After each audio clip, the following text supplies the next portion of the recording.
Good morning students. English में आज हम करेंगे साउंड ऑफ ए। ध्यान से देखना कैसे राइट करना है। C A T cat. Cat means बिल्ली।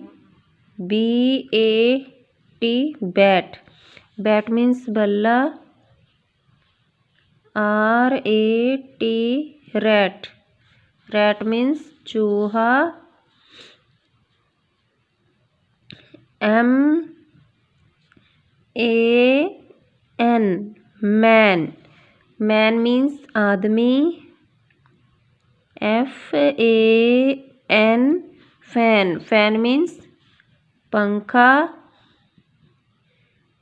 C A R car. Car means car. ये आपने 3 टाइम राइट करना है, अच्छे से राइट करना है और इसको लर्न भी करना है आपने। ये है साउंड ऑफ ए।